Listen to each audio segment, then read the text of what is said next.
आज का खुलासा न्यूज में आपका स्वागत है। मैं हूं नदीम अहमद और आज डालते एक नजर 20 अप्रैल की खबरों पर।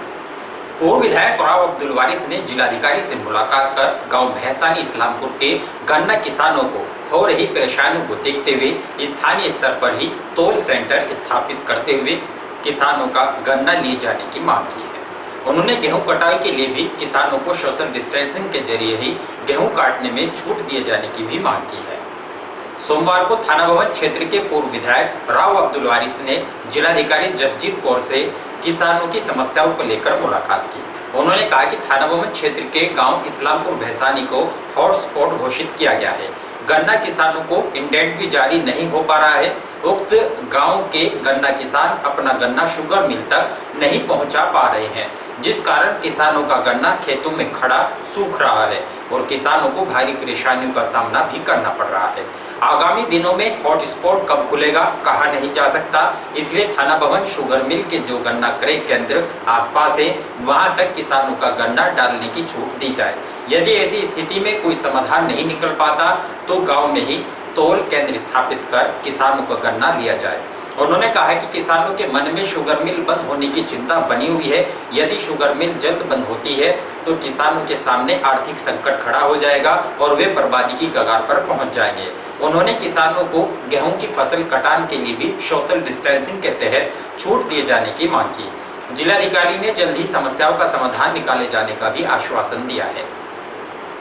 पूर्व विधायक राव अब्दुल वारिस ने पीएम केयर्स फंड में 70,000 रुपए की धनराशि के चेक एसडीएम सदर संदीप कुमार को सौंपे हैं।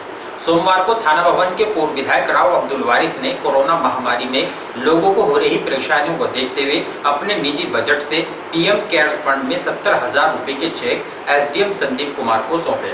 उन्होंने बताया कि उनकी माता राव मुशर्रत बेगम ने 20,000 रुपए और उन्होंने 50,000 रुपए की धनराशि के चेक दिए हैं।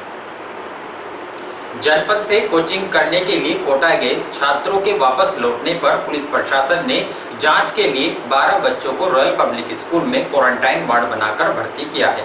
गत दिवस भी 2 छात्रों के सैंपल लेकर मेरठ मेडिकल के लिए भेजे गए थे। देश भर में लॉकडाउन लगने के बाद अनेकों प्रदेशों के अलग अलग प्रदेशों से छात्र छात्राएं और मजदूर फंसे हुए हैं, जिनको लेकर प्रदेश सरकार अभी भी सुरक्षा वापस लाने में बच्चों के लिए अहम कदम उठा रही है।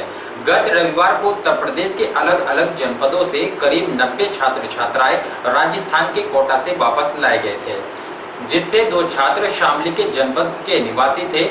सोमवार को भी राजस्थान के कोटा से रोडवेज बस के द्वारा 12 छात्रों को शामली लाया गया। छात्रों को रोडवेज बस स्टैंड पर ही उतारा गया, जहां स्वास्थ्य विभाग की टीम ने उनकी जांच करते हुए शामली के कैराना रोड स्थित रॉयल पब्लिक स्कूल में बनाए गए क्वारंटाइन वार्ड में भर्ती कर दिया है, जहां उनका मेडिकल परीक्षण करने के बाद जांच के लिए मेरठ मेडिकल को नमूने भेजे गए हैं।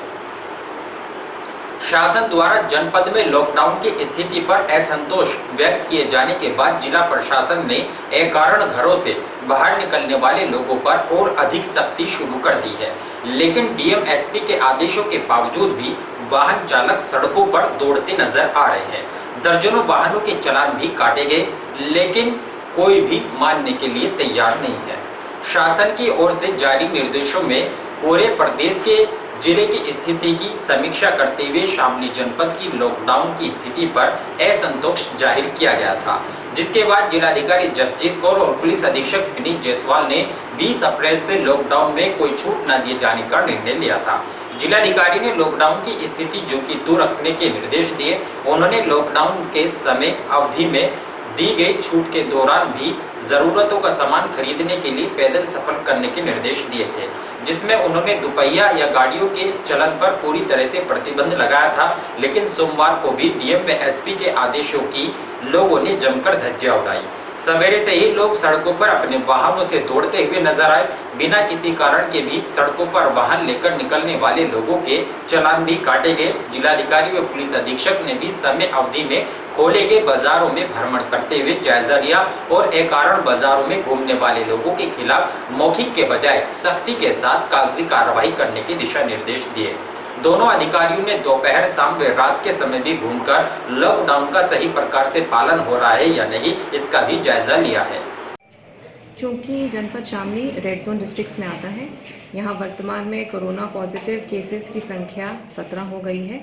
इस वजह से ये निर्णय लिया गया है कि 20 तारीख से जो रिलैक्सेशंस अन्य जनपदों में दी जाएंगी वो यहाँ पे लागू नहीं होंगी। हमारे जनपद में बहुत क्रिटिकल स्थिति बनी हुई है, आगे संक्रमण को रोकने की बहुत आवश्यकता है। इसलिए जो पूर्व में दी गई स्थिति थी, पूर्व में दी गई अनुमतियाँ थी वही लागू रहेंगी। नई कोई भी छूट, नई कोई भी अनुमति इस समय दी नहीं जाएगी।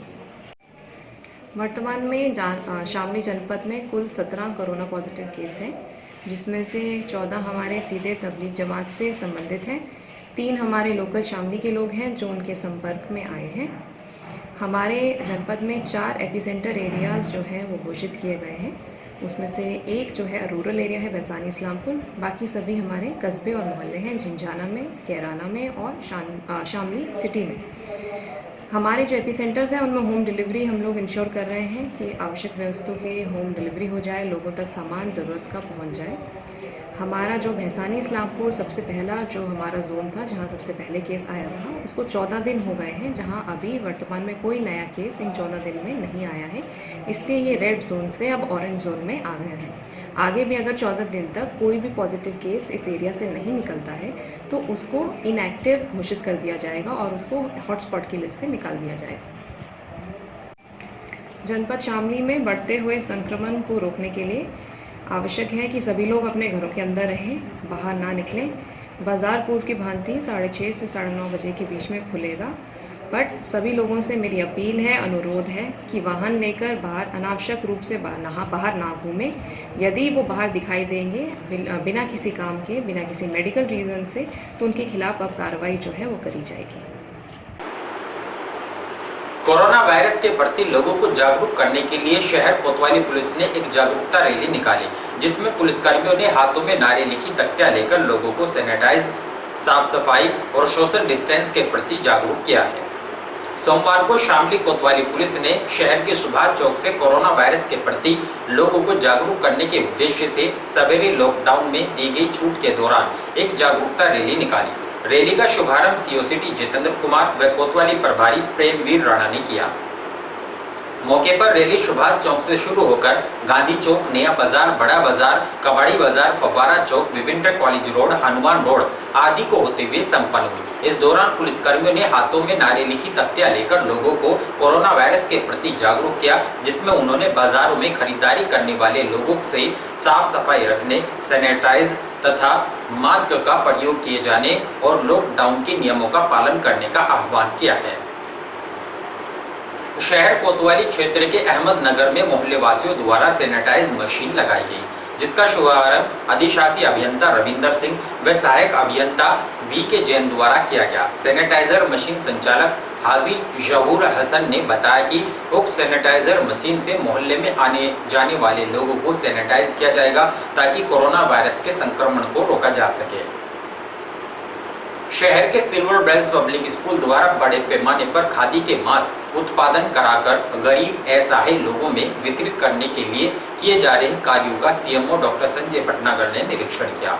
इस दौरान सीएमओ ने बताया कि मास्क की गुणवत्ता ही प्रशंसा होती है। उन्होंने कहा कि शासन के निर्देशों के अनुसार प्रत्येक व्यक्ति को मास्क पहनना अनिवार्य है। सिल्वर बेल्स स्कूल के चेयरमैन अजय संगल ने बताया कि मास्क स्टाफ की महिलाओं के द्वारा मास्क खरीद के खादी के कपड़े से तैयार किए जा रहे हैं, जिन्हें धोकर दोबारा भी प्रयोग किया जा सकता है। इस अवसर पर अपर मुख्य चिकित्सा अधिकारी डॉक्टर केपी सिंह, अरुण बंसल, अनिल गोयल, विराट, निशिकांत संगल, प्रमोद वर्मा आदि मौजूद रहे हैं। और इन्हीं खबरों के साथ समाचार बुलेटिन यही समाप्त है। दीजिए इजाजत, नमस्कार।